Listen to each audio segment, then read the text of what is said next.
Olá, povo de Cristo, a graça e a paz do Senhor Jesus Cristo, tudo bem com você? Espero que sim, um bom dia, uma boa tarde, uma boa noite, a depender do horário que você está entrando aqui nesse vídeo para assistir. Desde já eu quero te desejar o meu muito bem-vindo no canal Colégio do Discípulo. Se você ainda não é inscrito, eu te peço, se inscreva nesse canal, tá bom, galera? Dê o seu like aí, ative o sininho das notificações, compartilhe esse vídeo aí com a galera, joga no grupo da igreja, até porque o assunto que vai ser tratado aqui hoje é muito pouco falado nas igrejas. Então a gente está procurando trazer isso como dos vídeos da nossa playlist sobre perguntas e respostas, para tentar esclarecer, tirar um pouco da dúvida aí das pessoas que têm muita dúvida com respeito a isso. Está no campo da angelologia e é o segundo vídeo que nós estamos fazendo sobre isso. E exatamente por isso que você precisa ficar nesse vídeo até o final, para você entender, para você assimilar, para você estar preparado aí para lidar com esse assunto tão relevante. Batalha espiritual, vida espiritual, o que acontece no mundo espiritual, tá bom? Então fique com a gente até o final e vamos sendo aí edificados pela palavra. Pois é, galera, eu coloquei um vídeo aqui há pouco tempo, está na nossa playlist Curiosidades Bíblicas, tá? Nós estamos colocando alguns vídeos aqui, respondendo algumas perguntas, né, algumas curiosidades que chegam até a gente. O primeiro vídeo falou sobre os anjos bons, correto? Nós falamos aqui sobre querubins, serafins, arcanjos, anjos em geral, o que são, como foram criados, para que servem, né? Os anjos bons, chamados de anjos bons, os anjos que estão sobre a ordem de Deus para servir a igreja. E eu falei com vocês que nós teríamos um segundo vídeo falando sobre os anjos maus. Gente, é estranho, né? Existem anjos maus? Vamos decorrer aqui esse vídeo para a gente conseguir compreender isso, tá bom? Para isso eu quero ler com você a carta de Paulo aos Efésios, o capítulo de número 6, o versículo de número 12. Porque a nossa luta não é contra o sangue e a carne, mas contra os principados e as potestades, contra os dominadores deste mundo, contra as forças espirituais do mal nas regiões celestiais. Tá bom? Então é importante que nós entendamos que isso aqui está falando, em primeiro lugar, estamos em uma batalha. Segundo lugar, essa batalha é contra seres espirituais, tá? Então é uma batalha espiritual e no final a gente vai falar como você pode estar preparado para essa batalha, tá? Observando no texto, nós vamos começar a trabalhar esse assunto entendendo que existem anjos maus. Esses são os anjos caídos, tá? Demônios, Satanás e o seu exército, tá bom? Lembrando que Satanás e qualquer demônio, tá, são anjos. Você não sabia? É estranho para você ouvir isso, mas sim, são anjos. E anjos estes que foram criados por Deus. Colossenses capítulo 1, versículo 16. Pois nele foram criadas todas as coisas, nos céus e sobre a terra, as visíveis e as invisíveis, seja tronos, sejam soberanias, quer principados ou quer potestades. Tudo foi criado por meio dele e para ele. Então, os anjos, quer bons ou quer maus, foram criados e foram criados por Deus. Esses anjos que compõem o exército demoníaco, na verdade, são os anjos que se rebeliaram, né, a partir da rebelião de Lúcifer. E ele convence 1/3 dos anjos do céu a se rebeliar contra Deus. A gente vai ver isso no decorrer do vídeo. 1/3 desse exército celestial se rebeliou e se tornou o que hoje nós chamamos de anjos caídos, anjos maus, tá bom? Dentro do texto nós vemos que existe hierarquia também nos seres demoníacos. Isso é muito importante a gente entender, porque nós não estamos brincando de ser cristãos. Nós não estamos lidando com qualquer situação, mas nós estamos em uma batalha, em uma luta espiritual, tá bom? Não pense você que o diabo é um bichinho vermelho de chifrinho com um garfinho na mão que fica te espetando para você fazer o mal, não. Ele é líder, Satanás é líder de um grande exército demoníaco que estão às suas ordens, que se dividem em hierarquias e são organizados. Tudo isso para quê? Para lutar contra a igreja. Enquanto os anjos celestiais, eles estão a serviço de Deus para serviço da igreja, Satanás, ele se rebelia e tem o seu exército contra a igreja. O trabalho, é preciso que você entenda, o trabalho de Satanás, 24 horas, trazendo para a nossa humanidade, para o nosso Cronos, 24 horas por dia, 365 dias por ano, 30 dias por mês, é lutar contra a sua vida, contra a igreja. Por isso é de grande importância que você entenda batalha espiritual. Tá? O texto fala sobre principado. Nós vemos lá em Daniel 10 que existe uma hierarquia demoníaca que está no mesmo patamar, vamos dizer assim, do que arcanjo, que é os principados, aonde Paulo cita aqui principado, que nós vemos lá, por exemplo, que Gabriel vai trazer uma resposta de uma oração para Daniel depois de 21 dias, e ele vai dizer, eu vim desde o primeiro dia, mas houve uma batalha, eu tive que chamar quem? Miguel, porque Gabriel, ele é um anjo mensageiro, Miguel é um anjo que batalha, isso não é para Gabriel, então Gabriel chama Miguel que vai batalhar contra esse principado que atua na região Pérsia. Potestades, tá? São seres poderosos para atuar em áreas específicas, tá?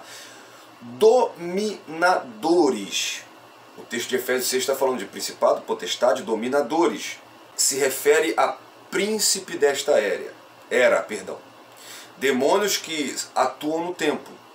E aí ele fala de uma quarta hierarquia, forças espiritual da maldade, ou forças espirituais do mal, que são os soldados, que são governados por essas outras hierarquias. Tá bom? Ora, Satanás, que é o líder do exército demoníaco, ele tem alguns nomes na Bíblia. A antiga serpente, Satanás, que é um título hebraico que significa adversário, Diabo, que é proveniente do grego diabolos, que significa caluniador, Beuzebu, o príncipe dos demônios, conforme nós vemos lá em Mateus capítulo 10, 25 e Mateus capítulo 12 também. Maligno, o diabo é mau, não é necessária explicação para esse nome. Deus deste século, o diabo tenta cegar os pensamentos dos incrédulos para que não vejam a glória de Deus. Agora, entrando aqui em Efésios, por exemplo, Paulo também cita Efésios 2:2, príncipe das potestades do ar.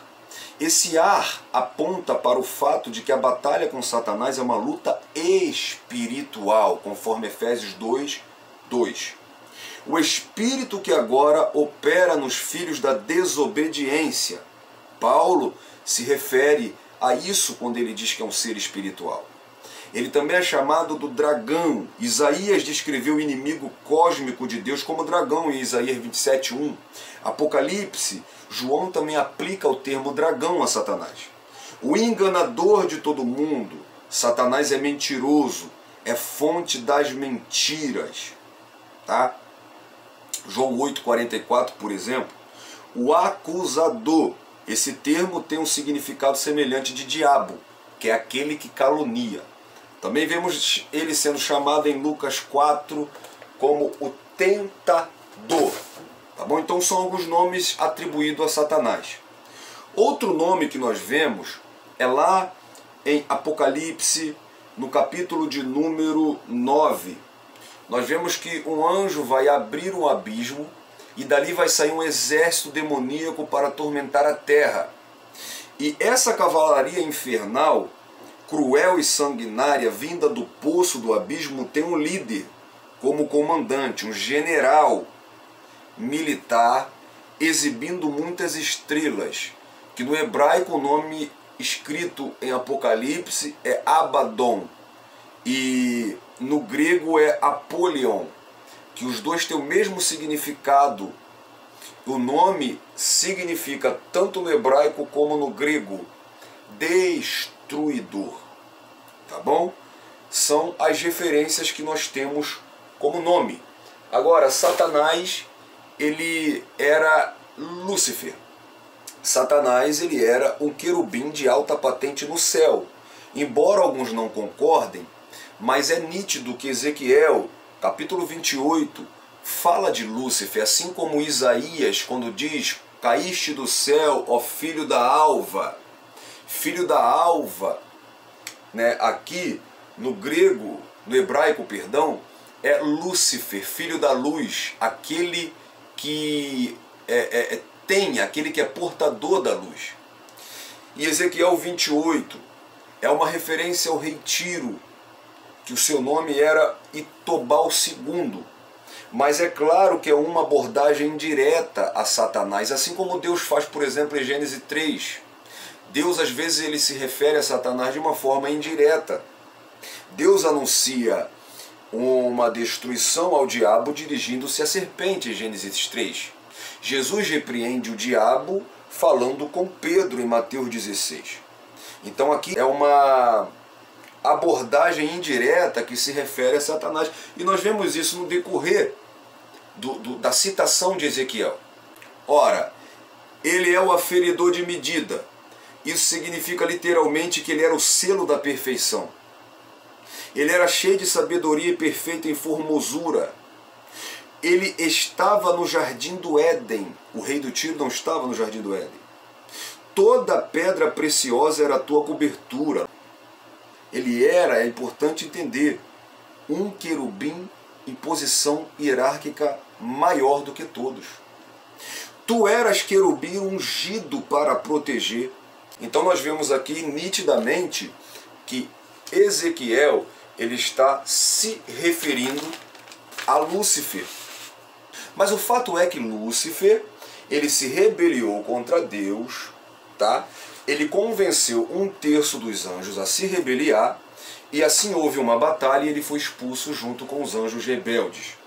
Apocalipse, no capítulo 12, o versículo 4 diz: a tua cauda arrastou a 1/3 parte das estrelas do céu, as quais lançou para a terra. Tá bom? E aí no versículo 7 ao 9 diz: então estourou uma guerra no céu. Miguel e seus anjos lutaram contra o dragão, também o dragão e os seus anjos lutaram, mas não conseguiram ser vitoriosos, e não havia mais lugar para eles no céu. E foi expulso o grande dragão, a antiga serpente, que se chama Diabo e Satanás, o sedutor de todo o mundo. Ele foi atirado para a terra e com ele os seus anjos. Tá bom? Só que quando é lançado à terra, em Lucas capítulo 10, no versículo 18, que ele foi lançado à terra, eu vi Satanás sendo lançado à terra como um trovão. O termo terra aqui não significa que Satanás tenha sido lançado na terra e tenha destruído a terra, mas sim que o céu, o terceiro céu, deixou de ser sua habitação. E aonde então esse exército demoníaco e Satanás eles estariam agora? Paulo fala em Efésios 6, das regiões celestiais, mas ele perdeu sua posição no céu. Tá bom? Segundo Pedro capítulo 2, versículo 4, e também o texto de Judas, versículo de número 6, diz para nós que uma parte desses anjos caídos, desses anjos que se rebelaram e foram expulsos do céu, eles estão presos. Tá? O versículo 6 de Judas diz assim: e a anjos, os que não guardaram seu estado original, mas abandonaram seu próprio lugar, ele tem guardado sobre trevas, em algemas eternas para o juízo. Tá? Também o texto de 2 Pedro, no capítulo de número 2, no versículo de número 4, pois Deus não poupou anjos quando pecaram, mas lançaram-os no inferno, prendeu-os com corrente de escuridão, reservando-os para o dia do juízo. O termo inferno aqui é Tártaro, Então nos leva a entender que existe uma parte desses demônios que estão presos no Tártaro e serão soltos para o dia do juízo. Tá bom? A Bíblia cita Satanás primeiro no capítulo 3 de Gênesis, no Éden como tentador.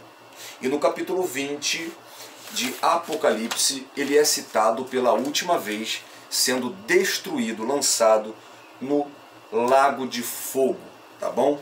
Junto com seus demônios. Como lutar contra Satanás e seus demônios? Efésios 6, versículo 11. Vistam-se de toda a armadura de Deus para poder ficar firme contra as astutas ciladas do diabo. E Paulo ele traz uma sequência de toda a armadura de Deus, tá?